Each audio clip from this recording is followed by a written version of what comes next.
Oggi è venerdì 31 gennaio 2020. Nessun giorno è un giorno qualunque. Ciascun giorno rappresenta qualcosa di speciale per qualcuno. La storia ci insegna che ogni giorno può avere un motivo per essere ricordato. 31 gennaio 1776.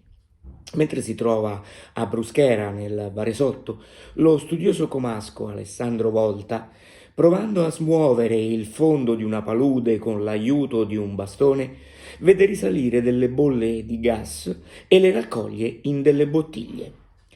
Volta scopre che il gas può essere incendiato, sia tramite la fiamma di una candela, sia tramite una scossa elettrica, e gli dà il nome di aria infiammabile di palude. È così che viene scoperto il metano. Volta pensa subito all'utilizzo pratico del gas appena scoperto. Per questo costruisce una pistola in legno, metallo e vetro, pensando alla trasmissione a distanza di un segnale.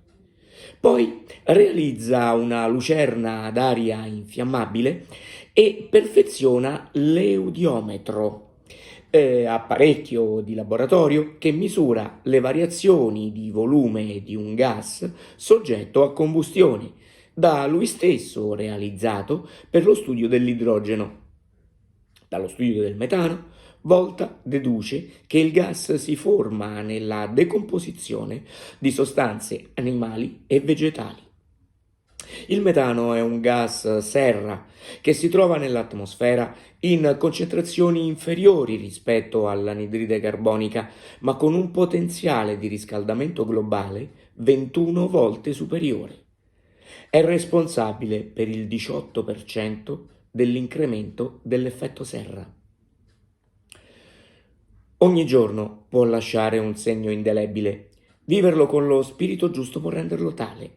Secondo uno studio della Iowa State University, 12 minuti al giorno per esprimere gentilezza verso gli altri e insegnare buoni gesti e belle regole ai bambini sollevano il morale e rendono più felici.